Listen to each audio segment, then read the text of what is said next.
Good evening and welcome to another episode of Apolitically Incorrect Guyana. My name is Kian Jabour and my co-host who abandoned me last week is back. I'm sorry about that. Yeah. Last week, 100 things came up and I just did not make it here in time. Not to worry. We had a nice show. I had Mark France on, chairman of ANUG, and he had, was able. I actually would like to bring on, and for any of them watching, they're all welcome. Any political party for that matter are welcome to come on and, sell their policies and talk to Sell their wares. I think it's a good idea. Yeah. Ghanaians need to see them, and the existing news agencies are not fair in how they allocate time to the different, especially the smaller groups. Absolutely. So if they're willing to come on, I think that's a good idea. See what they have to say. Yeah. You were very well aware of that from what we dealt with in 2020. Yes. The biases in the media. Yeah. State-owned media is owned by the state and they don't play. They don't let anybody else in. Tim, I have to make that statement. It's something I always preach. It's in my opinion, if I had it my way and we were to be able to change many laws, but one law that I could change, it would be that state media needs to be sold off privately, and the amount of money that they put into Chronicle, NCN, Radio Guyana, whatever it is, I'm sorry, that money can be used to pay private media houses, private newspapers to put their ads out, to put their stuff out, rather than taxpayers funding the hundreds of millions of dollars that are used every year from our budget just to subsidize those, because they're all failing, to subsidize for them to be used to push out propaganda. Well, I've always advocated for that. I could tell you that in the States there's legislative protection against state-owned media for the simple reason that anytime the state controls the message that's being given to the population, you don't have news anymore, you only have propaganda. Right. And if you are going to safeguard your people against propaganda from the largest group that holds the power, the only way to do that is to prevent that group monopolizing the message and the means of delivering the message. Yes. Burnham did it very well with Chronicle. He didn't allow any other media house. Catholic Standard had a hard time issuing newspapers in Guyana. They got deprived of newsprint and paper and all kind of thing. And for that reason, Chronicle was the only source of information on the government-owned radio. It was liberalized a little bit. We got Starbuck News, we got Kaicho News. But in terms of financial control and subsidizing the state resources, the state media, it continues to happen. And for me, I agree with you. I would have legislative restrictions prohibiting state owning any form of media, privatize the whole thing, and let them sink or swim on a nice capitalist system. Absolutely. You have your internal mechanism of getting your message out, but if you wanted to get into mainstream media, again, you can pay any newspaper to carry your ad, and again, like you said, they won't be pushing propaganda. The media houses will have their independence and they will push out their factual information. We sit down here and one of the narratives that's always pushed is that all media is against, except for their media, is against, I guess, any government. APNU did it, PNC did it, PPP is now doing it, and they charge this, society up, stating, if they're saying anything, if they're criticizing us in any way, they're against us, right? And that narrative for our society to move forward has to change. Now, it's something interestingly that I've been speaking about. I've been doing some short clips and so on, and there's one that's coming out soon, in which I speak to the nature of aggression from political parties to anybody criticizing them. And it's causing this nasty hatred and division. You're watching it all over social media. You're watching all the politicians' press conferences go after individual people. And to the point where you're watching these big parties starting to internally fight each other, right? Because of narratives that are put out in the media. And it's reaching a point now where, Tim, I just think society's tired. I get that very much so from the younger generation, that you're sitting down there and the minute you say, oh my gosh, my road in front of my house was just built and it done crumbling, you watch all the trolls from the PPP, and again, it happened in APNU times, but you watch all these trolls come out and start to attack you personally, like really nastily aggressive. And when you have that happening and you're watching that kind of degrading and disrespect of each other in society, you know, the conversation has to lead back, and I'm sorry because it's who's leading the charge. It has to lead back to the politicians. They are the ones that are sending their people out. They're paying people to be nasty towards other fellow Guyanese, and all the respect just crumbles and everybody goes on the defensive, and it just becomes a cesspool. Well, Kian, I think that's a statement about democracy as a system itself. Because in a country, even a country as small as Guyana with less than 1 million people, the fact is that hardly any of the voters personally knows the people that they're voting for. The voters have never met Irfan Ali or Bharat Jagdi or the PNC folk or Nigel Hughes. They've never met them. So their knowledge of those people is through what is sold to them. It is the power of marketing. It's all advertising.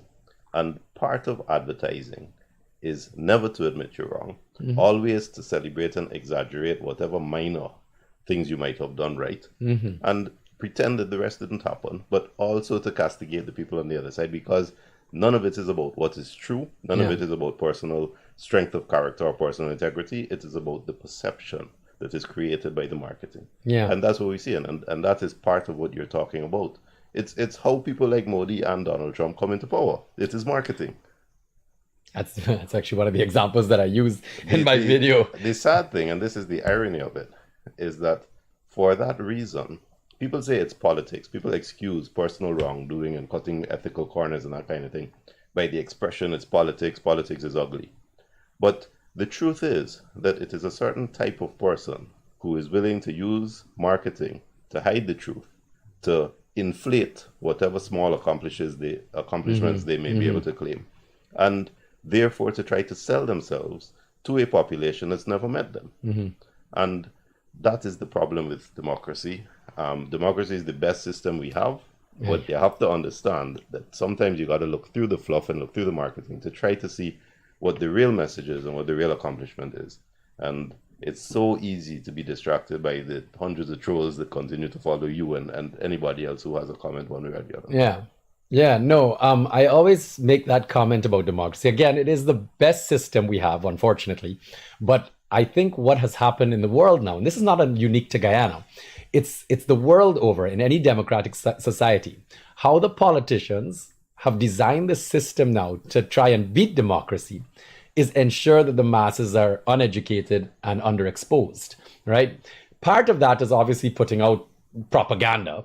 But what's even more interesting about it is on its fundamental level, you are asking uneducated, inexperienced people to decide on a leader to make highly technical decisions of high importance when they themselves don't know how to fix the problem. The issue comes in is then if we are unaware, if we are uneducated, how can we tell who's best to fix the problem? How do we vote in a leader that is the right person? If I myself, the roads are destroyed, all the roads are breaking up, who's the right leader to vote in to fix the roads? And all we have now in democracy, in any democratic society, is a man sitting down on a camera saying, trust me, I could fix the roads. Yeah. And one thing that has happened in the last 200 years is that societies have become much more sophisticated, much more complicated. So you're talking about fixing a road, but there are all kinds of developments that need to happen that require specialized expertise, and nobody has the whole gamut of specialized expertise. 300 years ago, if everybody farmed, well, the person who produced the most corn on his farm was obviously the best man for the job. Right. But now, you need expertise in gas to shore, which I know is something you want to talk about. You need expertise in electricity and all the facets of electricity generation, transmission, billing, and that kind of thing. You need expertise in road building, in drainage, in civil defense. So no single person has that. Yeah, absolutely. But what is a particular trick that I've noticed is that there are so many people who, because they are educated in one area, think they can claim expertise in everything. And to me, the best experience of that, the best recent example of that is the referendum in England, when they decided whether or not to separate themselves from the European Union. And England is a highly educated society, large middle class, a lot of people that are experts in their field, but nobody expert in every field. And all of them felt competent to vote in a referendum to say we are taking ourselves out of Brexit because they bought the advertising. Yeah. And therefore they made a poor economic decision, not knowing anything about economics, but because they felt that they had the competence because they're a doctor or a lawyer Great or example. and had no idea about economics, thinking because I'm a doctor or a lawyer, I know that it will be good for the country to leave European Union, not understanding the underlying economic indicators and factors. Yeah. So the societies have become more sophisticated, and part of the system of good management now is to listen to your engineers, to listen to your experts, and after you have gotten information from them on the basis of their expertise, to make decisions which defer to that expertise. And we are seeing very often, especially in our political arena, where the people who have advertised well enough to win the vote believe they're God, and therefore can call in the engineers and say, build that road in 6 weeks. Not understanding that it is to ask the engineer what is involved in building a road and how long will it take. And we see that often, and that's why we get the roads we get, I'm afraid. Yeah, absolutely.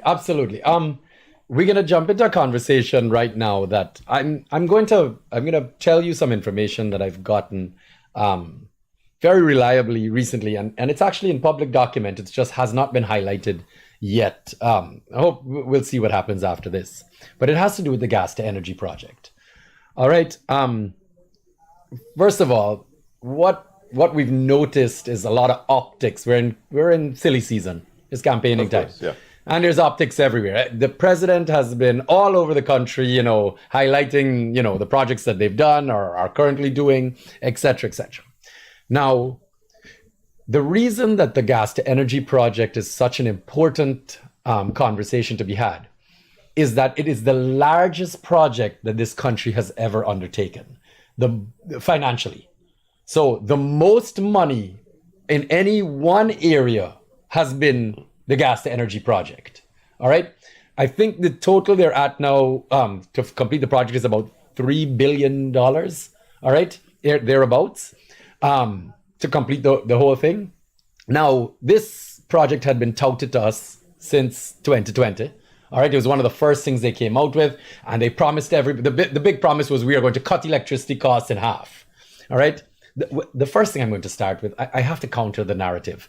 The first thing I have to say, Tim, is everybody out there that lives in Guyana, all of us that have electricity bills, we know that electricity has almost doubled in the last year, and none of us can explain why, right? So the quality of supply and reliability of supply is worse. Has been crumbling from, and I don't know if you remember this. Do you remember the first thing that happened when they got into office?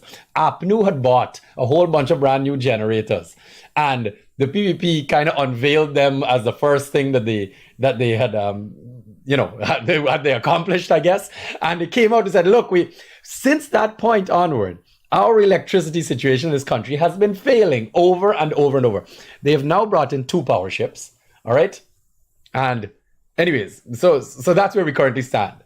Now, this was with the understanding that this gas to energy project was going to come online by now. Okay, they had promised us, they kept pushing back the date. So we are way past its original completion date. One of the main things that has occurred is the government with their internal contractors have had heavy delays in the project, whether it was development of the land, whether it was running, even something as simple as making roads to the project, etc. Because of that, the main foreign company that they had contracted to develop the site has ended up taking them, has ended up suing them for $90 million US for delays, right? Because they had a mobilization cost to get this project moving. And the government did not fulfill their side of the project of development. And they've now been held back, but are still paying employees, still paying, for equipment to come in, blah, blah, blah. And they're sitting there saying, well, we can't take this loss. So they've ended up suing the government for $90 million US.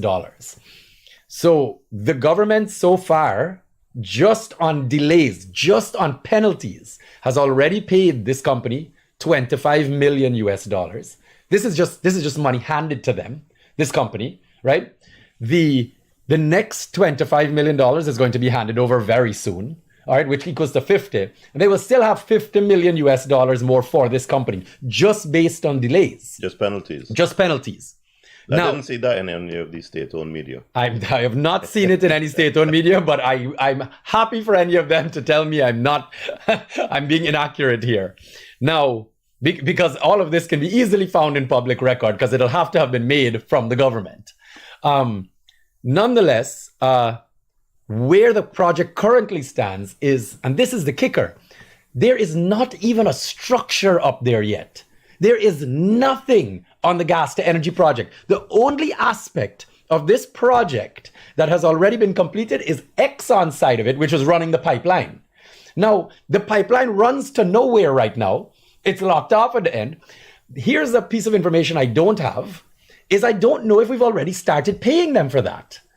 So we once again are paying for a service we are not receiving. So that's just money disappearing because we still pay in our GPL bills, our heavy generators.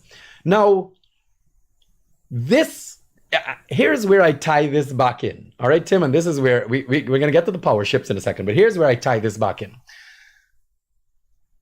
If you ask anybody about a minority government, ask any PPP supporter, and even APNU supporter for that matter, you ask them if a minority government is good for Guyana, and the first thing they look at you and say is, no, look what happened to the country in 2011.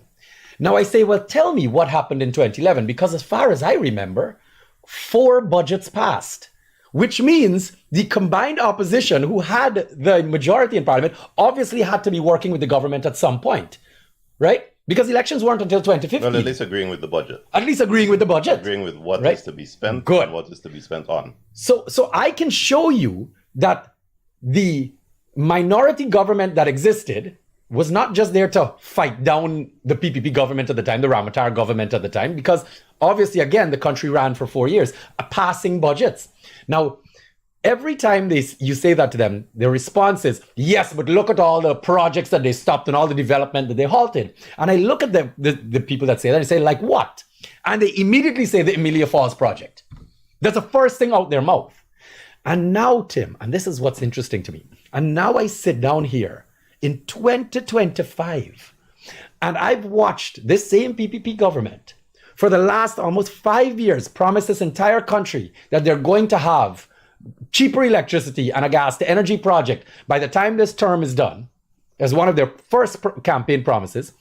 Tim, we are now heading into elections in 2 months, and they have spent billions and billions of dollars on that project and have zero to show for it.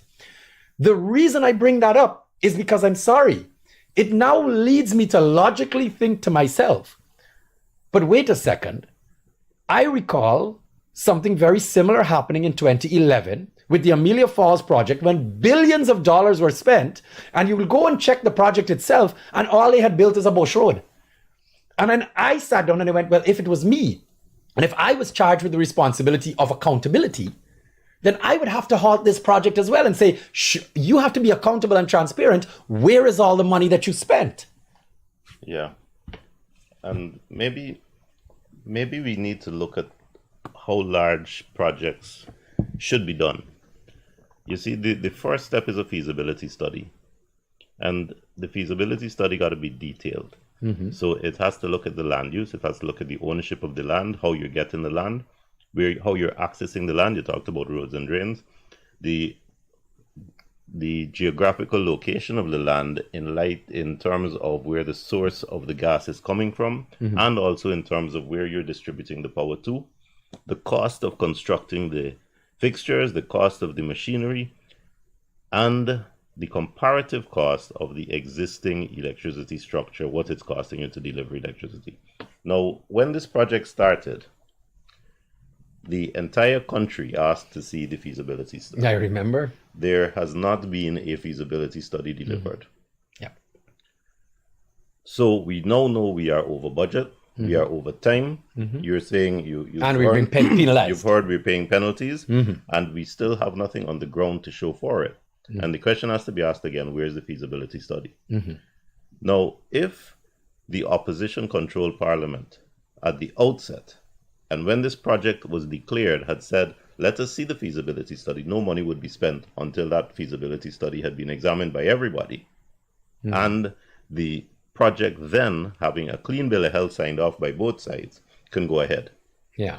The second thing is, if you alone could make the decisions, when you all by yourself, without showing any feasibility study, decide that you're going to authorize billions to be spent, you spend it on the contractors that you want to spend it on. So you shortcut that system as well. The amount of money that has been spent so far is not going to be recovered. And there has been no evidence and nothing shown as to value for money. Where has the money gone? Right. You're talking about penalties, but we know billions and billions has been spent. I can tell you that every budget. A huge campaign has been done to seize land from people who had land in the area so that they can get it back. Yeah. That has been done. Millions of dollars in legal fees by itself. Yeah. So no feasibility study or no visible feasibility study has already led to problems, but worse. If in September the government of the day no longer has the control of Parliament, we may see yet another Amalia Falls. Now, people will say, but that's terrible. These people don't like progress. But let me ask you, how many kilowatts of electricity have you received from this generation so far in over the river? And if you haven't received any, don't let's talk about progress yet. Let us talk about feasibility. Correct. With the Amalia Falls, the opposition of the day had said that they believe that Amalia Falls is an intermittent falls. It's not a reliable or steady or continuous source of power. And they asked for a feasibility study and they were told to mind their own business. So they stopped it. We wasted money. Yeah. In September, if this project is stopped again, I want Guyanese to think about this. And I'm not talking in terms of pro or anti-PPP or pro or anti-PNC. I'm talking in terms of what Guyana needs for a continuous and predictable economic structure and economic plan. Don't you agree that any government of the day that is proposing to spend billions and billions of taxpayers' money should do it in a way that incorporates and gets the approval of the opposition, so that if the government changes in 5 years, the project will go on? If the government does it in a way that is clandestine and secret, isn't it inevitable? Isn't it definitely going to happen that if that government loses power, we will have an Amalia Falls, and now we may have a gas to shore project where we've wasted time, assets, resources. We've abused the Guyanese taxpayer because we feel with our 51% share or 51% vote, we must run the entire country and tell the opposition to mind its own business. This applies to both PPP and PNC. Isn't it time that Guyanese insist that these projects must have the imprimatur, the approval of both sides? And I'm telling you, the only way to do that is if government doesn't control Parliament. There needs to be a third party with that swing vote, so the government cannot come back, as they did this year, to say, we've already passed the budget, but we need another however many $1 billion because we need it, and too bad for you, we control Parliament and we approve it. Yeah. It's time for that to change. Tim, I'm glad you brought that up. And just before I get into the power shifts, I'm glad you brought that up. And it's something I think all Guyanese need to know, because, again, it didn't get the coverage that it needed to. Tim, they passed their budget, this 2025 budget, an elections year budget, because elections was no secret. They passed their budget for 1.4 trillion, I believe it is, in or abouts, in January. Stop having meaning in my mind. It's so huge, I can't go contemplate it. Right, too much money. And they passed this budget in January. Tim, they came back in May, I think it was, just a couple of weeks ago, not even that long ago. They came back, and they just before the last election sitting, they took $57 billion more in a supplementary budget, knowing that Parliament has to be prorogued or dissolved 3 months before the election, which means it's already dissolved right now, right? And where is the 57? Where's the accountability for the $57 billion? They've taken that money, claiming they need it for electricity purposes, and everybody who watched this happen sat there and went, "You just took $1.4 trillion. Why do you need $57 billion more 3 months later?" Is there some large purchase or something planned that has been announced in Okay. respect of electricity that justifies that kind of large immediate cash payout? Nothing announced, but I'll tell you what you guys are going to be privy to our conversation. I'll tell you what the word is going around right now. All right, is that they're bringing in a third power ship. Okay, so I'm telling you guys now, right here. Okay, word on the ground is that they're bringing in a third power ship. All right, now I want to obviously. It's a good thing we got a big harbor. Yeah, yeah, it's fantastic. I want to make the statement to understand, first of all, we've all noticed that blackouts have been increasing recently. All right. It's something I monitor all the time because it's something that plagues this country. So the blackouts have started again. And the issue that they're having right now, I'm going to tell you, is internally, they don't know how the optics are going to be if they bring in the power ship now before elections, because it will look like they have mismanaged, it will look like they're incompetent, or then should they wait it out for the 2 months before elections and hope that blackouts don't get so bad that it affects them at the polls. So this is the conversation that's happening right now internally. And well, if that's true, isn't it sad? Because none of that despicable. conversation turns on what are we doing best for the people. That entire conversation that you just described is what is the best advertising gimmick Yes. to make us look not as bad as we should be looking in terms of our failure in the electricity sector. 5 years later, with an unlimited budget, they can't fix blackout in this country yet. If that is not a testament to incompetence, I don't know what is, Tim. And again, we've discussed it. And the solution cannot be that the government continues to control generation and transmission. It needs to be privatized. Beautiful. It needs to be bought from private companies who are established to generate electricity and sell it to the GPL grid.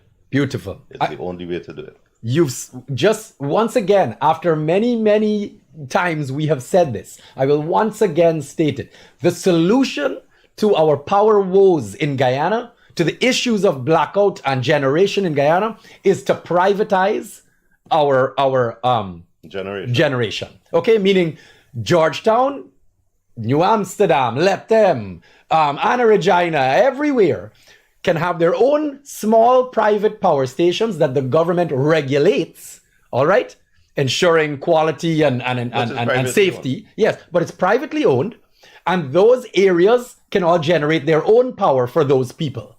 Okay? Now, what that will also do, and again, this is something gonna come out on my video, I'm releasing a video tomorrow, is the competitive nature of business means that we, the consumer, will benefit in price reduction. No, let me disagree with you. Go ahead. Electricity is one of those things you don't have a choice, you gotta buy. Like telephones. Agreed. So if a high price is imposed, you will pay a high price because you need electricity. Agreed. That is the reason electricity has to be regulated, because the fee that you are paying, your electricity bill, has got to be fixed by statute. It has got to be regulated. But how you do it is that when you engage a private investor and you say to him, build a generator, we will guarantee that we are buying so many units of electricity from you and we are guaranteeing this price. That way, you've already done your maths and you know that after your own overheads are dealt with, you can guarantee to the public that they will be receiving electricity at a specific price. And you regulate that price by statute. So it has to be done fairly, but that is the only aspect of regulation. Other than that, the private investor is using his wits to make sure he generates as cheaply as possible, so that in giving you a reliable service, because he knows if he's not reliable, his competitor will take his business. In giving you a reliable service, he is getting as much profit as he can get. But the public expense is already known because it is regulated. The bill is regulated. All right. I think you misunderstood my competitive nature comment, competitive business structure. Okay, tell me. Because what that entails is that, as you said, the private person will come in. There will now be a situation where multiple companies will be bidding to supply electricity for Georgetown. And those businesses through the tender process will naturally bring the cost down as low as possible for those companies that want to generate power for us and win that contract. Because all of them will now figure out the cheapest way to supply electricity so they can make as much money as possible and again be as low as possible to win the contract. So all of a sudden you're going to be seeing a one contractor bidding because I'm doing diesel generators and I will create power. The other contractor saying, no, I'm going to create a wind farm. And my wind farm is going to guarantee that this is the price. All of a sudden, the competitive nature of business has dictated that if this person with the wind farm can supply cheaper electricity than these diesel engines, we, the consumers, will benefit from it. You understand? So the competitive nature of business will automatically state that we will get the cheaper prices. All right? Because everybody will come and bid. And the lowest bid is obviously going to be selected. Well, I'm not going to go down that road with you, but what I will say to you is that when an investor comes to Guyana and he's seeing bush, there's nothing there yet on the ground. For him to spend millions of US to put up a structure, a generation plant, he must already have in hand a contract where he is guaranteed for a lifetime, for however many years, that if he supplies X electricity, he will be getting Y money. Yes. So it's not that they are competing and bidding, having already established generation units. It is that at the point of investment, the contract is already in hand. Yes, of course. But again, it would have to. Anyways, naturally, at the end of the day, the consumer will benefit. All right, we will benefit. We'll get consistent, cheaper electricity, one way or the other. Definitely. Right, and that's the key to resolving this entire scenario. So we're now at a position with the obviously more power ships coming in, mismanagement of this sector, and watching us step into an elections period where campaigning has ramped up. We have to now figure out, and it goes back to the first thing we spoke about, which is propaganda and sifting through the nonsense, because we're going to watch a whole bunch of parties right now, sit down there and claim that, vote for me, I have the answers. I have the answers. Yeah. Now, it goes right back to the conversation, Tim, and this is what's key for me. It goes right back to the conversation of the politicians that need to be elected need to be the ones that promise to change the system and not the ones that claim to be the solution. You understand? Right now, Guyana has a systematic failure, all right? And I'll start with the basic understanding of it. Our politicians have too much power, okay? Our politicians, they're put on a list, they're voted for, and from a list of 65 people that each party has, 20 of them are selected to become ministers, qualified or not, irrelevant, all right? Now, they walk into their ministries and the system is designed so that they can get rid of and pick and choose any technical expertise that exists there already and look at them and say, if you don't agree with me, I'm going to say this very plainly, if you are not a yes man, I don't really have any interest in you being here. And immediately all qualified people leave because they're going to sit there and say, you're not going to put my reputation on the line. I am not going to be doing substandard work. I have integrity. I have self-respect. And we've watched all of our systems, all of our ministries, all of our technical people degrade slowly but surely in this country to the point where, and I like to use the public works ministry, and this is not an attack on the engineers there. This is not an attack on those people that are just out there trying to earn their dollar, working for the public system. But they themselves know, Tim, I'm going to be honest with you. I could tell you because I know some of these engineers personally. Tim, they know these roads not being built right. Okay? They sit down there and they sit down in their meetings and they said, boss man, skipper, chief, this is not the right thing to do. It's not going to work. And they look at them and say, whoever's in charge, the politicians, and say, no, listen, this thing is about money. The person need to get a contract. Let them do it the way they're doing it because they got to make a raise. And that qualified engineer is now completely overlooked and disqualified because the politician and the contractor making their business happen. And this poor engineer here is just kind of sitting there saying, partner, I ain't able with this no more. I can just hear from me dollar. It don't make sense. I stressing me. And it's always young ones, by the way.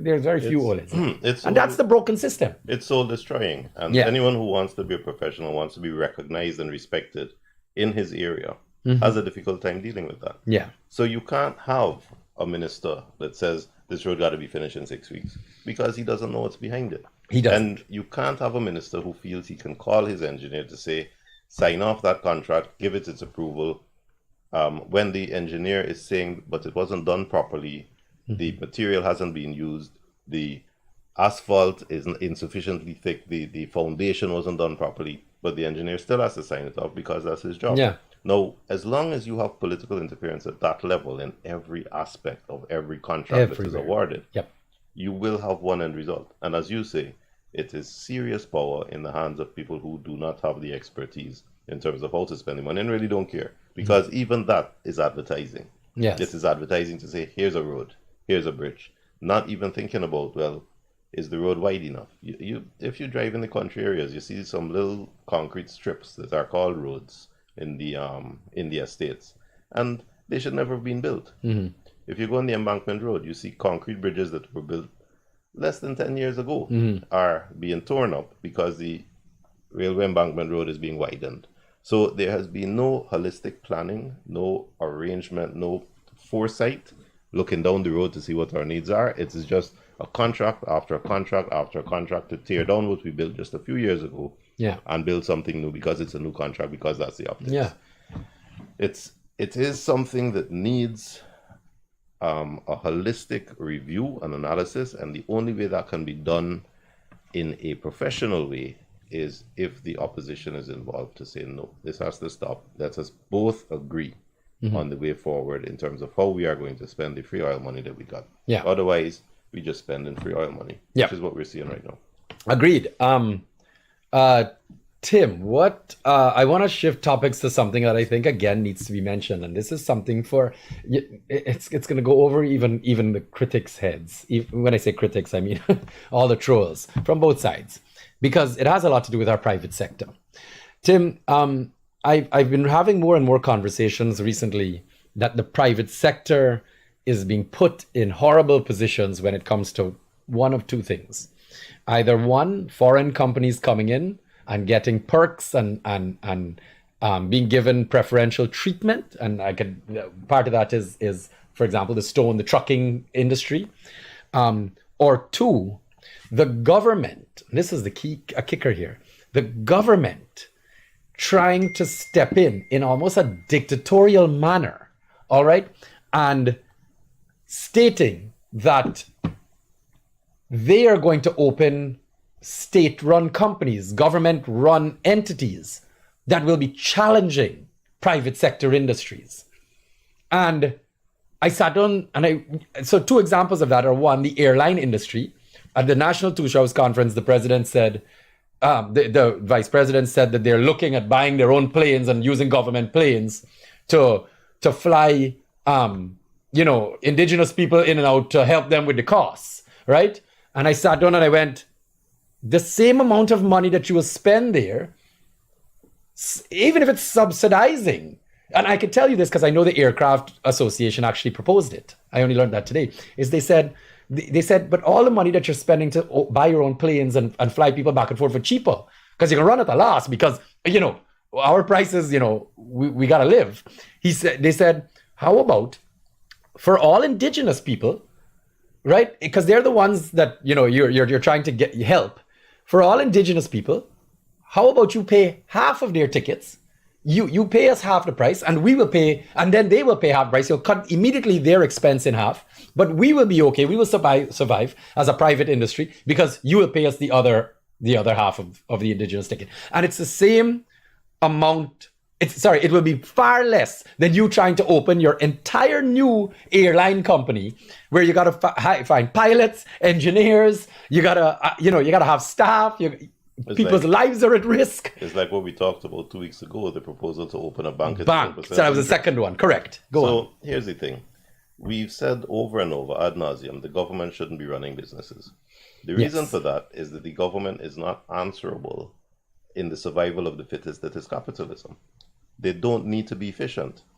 Look at Gaisuko, look at GPL, look at Gaiwa.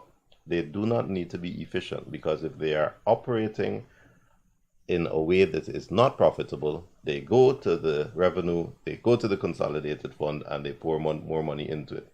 But what is particularly dangerous is that where you do have private enterprise in any particular area of endeavor, you use aviation, but you could use anything. Go back to the newspapers. Those folk have got to provide the same service in a way that earns them $1 so that they can keep doing it. They got to be efficient. Yes. Now, if you want to introduce a government-owned entity to compete with them, you're putting them out to the market. They cannot compete with a government that has access to the consolidated fund and can subsidize itself. So what you're doing isn't just trying to centralize and consolidate more power to you, in this case, control of the airline. You are running the risk, and it's more than a risk, it's almost an inevitability, that you will be putting private investors out of business simply because they can't compete at a real market level. And you know what? The same consolidated fund you're taking money out of, those people are paying their taxes and putting money into that consolidated fund. You need to be holding them up, trying to make them bigger and stronger so that they can make more returns to the consolidated fund rather than undermining them. This oil money, this free money, is not going to last forever. We got to be building our institutions, and we got to be creating a financial system in Guyana, an economic system that sustains itself after oil and gas has stopped being as wonderful as it is now. I don't think we're going in the right direction that way. I completely agree with you. Tim, my worry right now is, again, just like the gas to energy project, and then all of these now, the more recent one, again, just to discuss it, is that there's no foresight, that there's no planning. These politicians only think, again, because it's all about optics, they're only thinking 5 years in advance because they don't know what's going to happen, and they got to spend and collect as much as they can. But what we're watching recently is another poorly executed situation of the government not planning and doing nonsense. I don't know how else to explain this. Is public transportation. That seems to be a big conversation happening right now. All right? Yeah. And let me just start by saying, Tim, I was late here. I got here just before you. Later than I wanted to be. I can't believe what those East Coast people are dealing with. You're an East Coast person. How do you do that? Yeah, that's tough. The thing is that there are two ways to deal with road building. The government's idea to run a road from Diamond down to Ogle is an excellent idea. Agreed.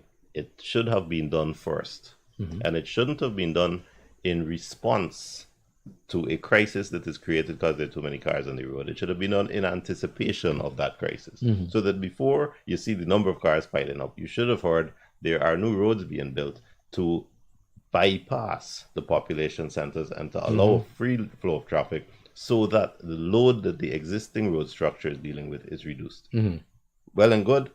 The horse has bolted, but now that road is being built, and I want to say, good idea, wonderful, it will work. That road should actually go as far as Enmore.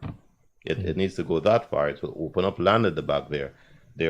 I also like the idea of a road that goes directly to the Linden Highway and bypasses, again, the East Bank Road.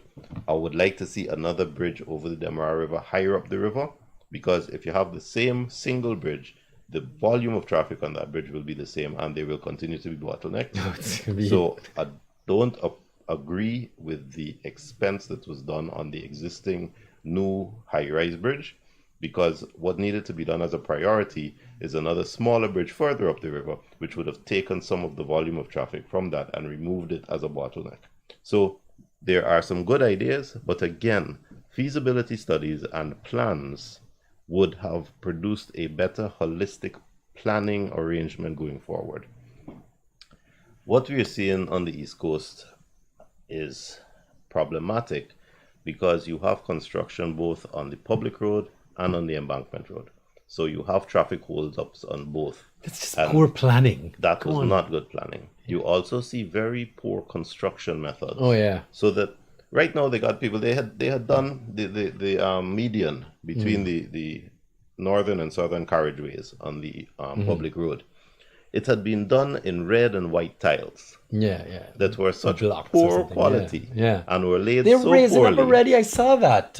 Now, I'm not an engineer. No. But I can tell you that when you're doing large areas like that, when you're laying tiles in large areas, you can't just lay them seamlessly, because the contraction and expansion that occurs from heat and from cold means that they expand and they will raise up. That is why you see in other countries where it's done properly, you got dividers so that the actual area is much smaller. We didn't have any of that. So we got tiles raising up. The quality of the tiles is so poor that the tiles are now being painted. This is the second time I see people blocking the road to paint the red tiles that were installed a couple years ago. And then finally, the angle, the gradient of the road carries water toward that median rather than away from that median, so that you got sand and dirt pile up on the side of the road. And when that sand and dirt piles up, the water flow from the road is interrupted, and therefore with the slightest rain, you got a buildup of 1 or 2 inches of water on the road. So we're driving down and half the country is saying, oh, look, wonderful roads, kudos. And the other half is going through the 2 inches of water, dealing with too much traffic. We are really oppressed as a people. We are really oppressed. Have you seen the new videos of the Linden Highway? The Linden Highway, some guys, I guess from Linden, wherever they're from, just did videos. They're all over social media now. And they're walking around the brand new Linden Soosdijk Highway.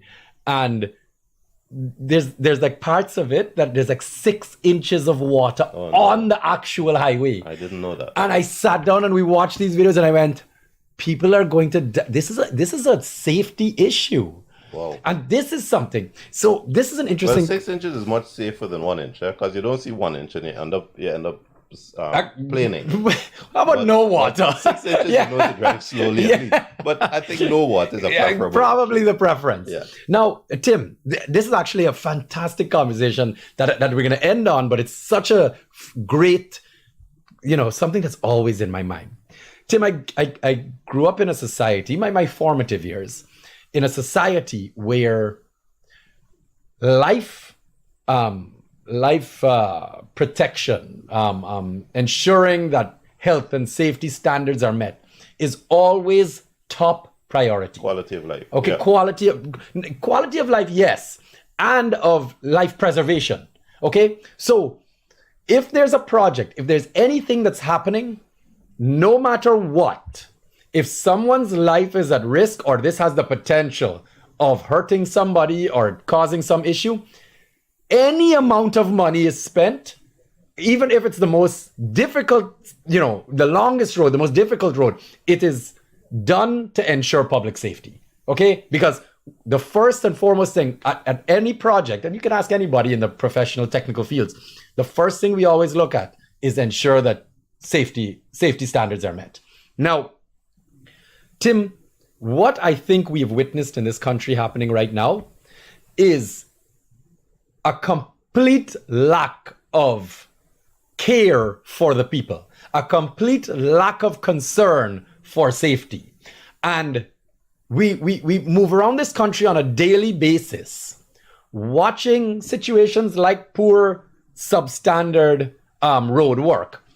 And no one is taking into consideration, or not enough consideration is being made, for how dangerous this is for people.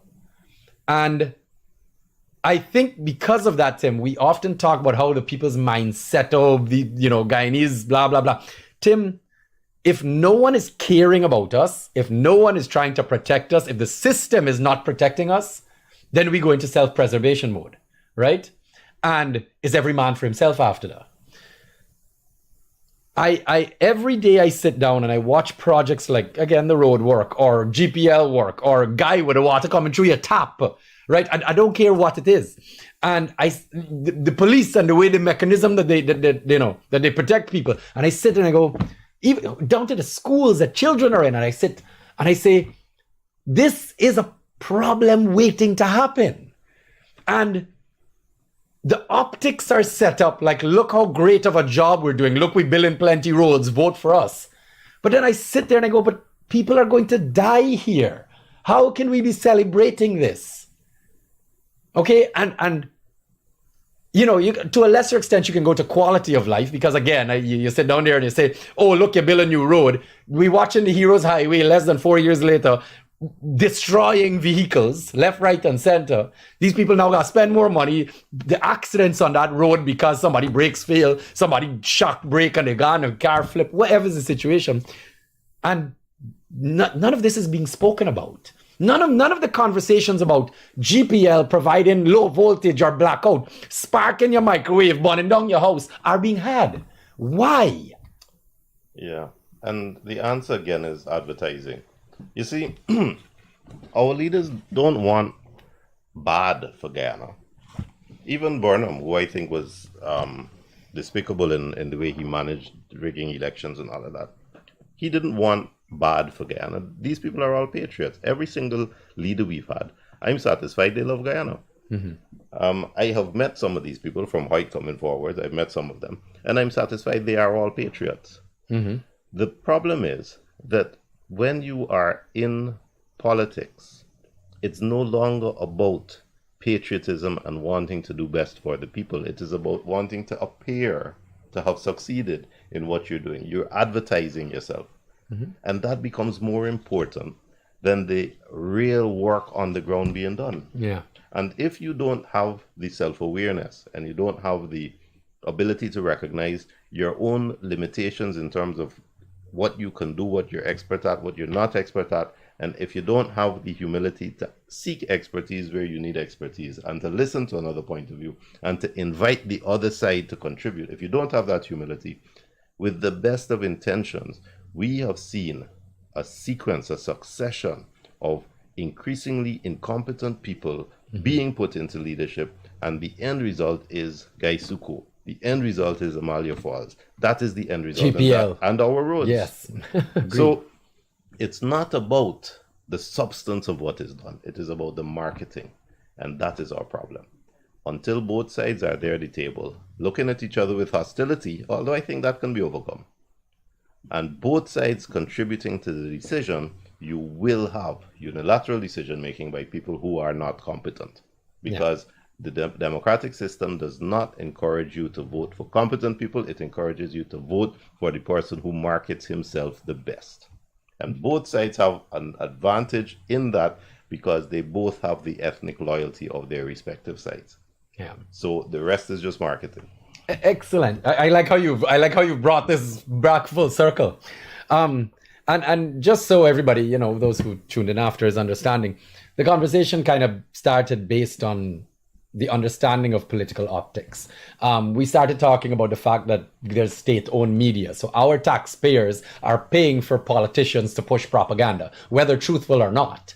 And we've reached a point in this country going into elections that, you know, we're watching promises being made. We're watching, you know, people step forward and claim to be the first the person that's going to fix the issue.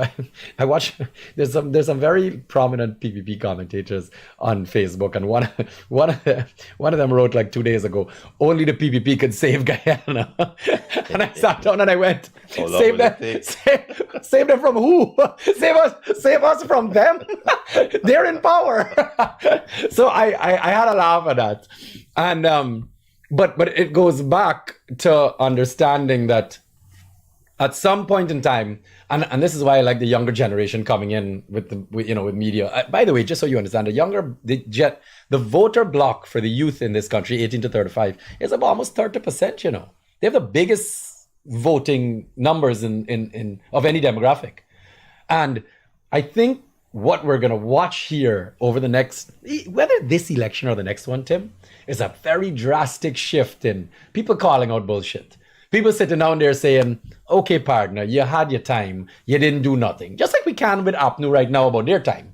They out here making promises and you stand up there saying, "Okay, buddy, you had your time. Why you didn't do it then?" You make me laugh, Kian, because the older you get, the more you seem to hold out hope for the younger generation. And I see every generation of Guyanese doing that. They see their Why? they see the failure of their generation, and they say maybe the young people will do better. Maybe the young people are not as entrenched, not as racist, not as divided, not as loyal to the party. Maybe they're more thinking. Maybe they're more introspective. Maybe they assess things objectively. Partner, in Guyana, most families, you take politics in with mother's milk. But thankfully, what's happening is that there is an increasing exposure to things foreign and an increasing awareness by virtue of that education that things can be better. Right. You don't watch TV and see other societies as something unreal. Yeah. It is real, and you begin to ask questions. Why is of that why not happening aren't we here? there? Yeah. You see that road in Miami. Why don't the roads in Guyana look like that?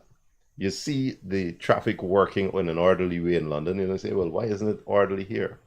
Listen, the city of Georgetown, in fact, not just Georgetown, the whole of Guyana, is one of the few places, we don't even think about it because we're so accustomed to our oppression, where you have a black tank overhead because you don't get water. You have backup electricity by battery or by generator because you don't get current. Listen, the systems don't work. And for that reason, everybody is about quality of life. Everybody is trying their best to make a cocoon to protect themselves against the elements because the state hasn't done it for you. Yeah. That got to change. Yeah. And until people stop staying tribal and understand that for that to change, there's got to be a real discussion with everybody involved. Yes. We will have Amalia Falls, and I hope to God I'm wrong, Yeah. but we may have gas to shore after September. Tim, I'm glad you brought that up because we're going to end on that note with understanding that the real beat down in this society. I read some comments recently, and it was a lot of people complaining everything in Guyana is so heavy. I feel like it's all a burden. I feel like living here is not enjoyable. It's difficult. And what they haven't wrapped their heads around yet is understanding. It's because the systems are not helping you move forward, but in actual fact, ensuring the status quo remains. And that's what people are missing. Definitely. And it starts by the politicians keeping those same systems in place to maintain their power. And people have not picked up on that yet. They're not understanding yet that these guys want the tax. These guys don't want to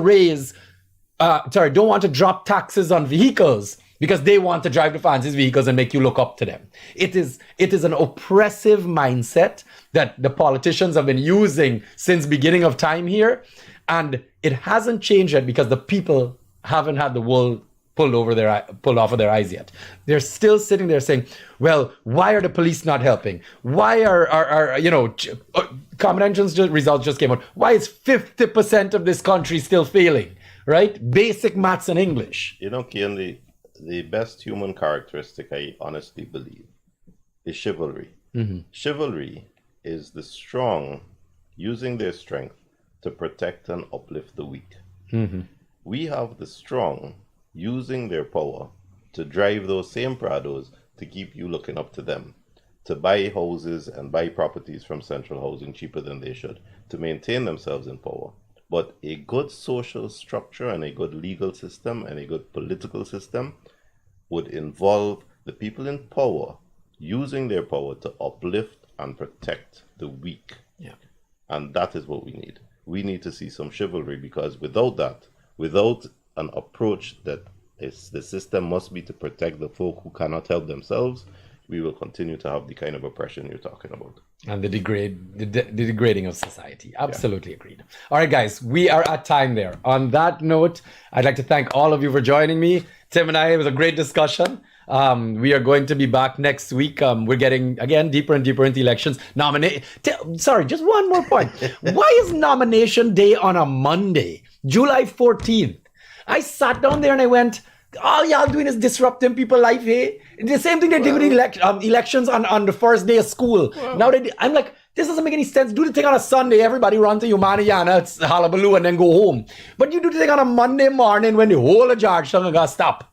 Well, we're accustomed to traffic being blocked. Oh my gosh, it's just ridiculous. Again, but everybody got vexed, and the people trying to go to work and the people trying to live. But it's not fair to the people. It's almost like these politicians don't care about our quality of life. It's just ridiculous. Anyways, guys, sorry. That was my last rant. On that note, thank you for joining us. We'll be back here next Friday. Please be safe on the roads out there. Lots of construction, as we mentioned, is going on. And you guys have a safe weekend. Take care. Take care, bro.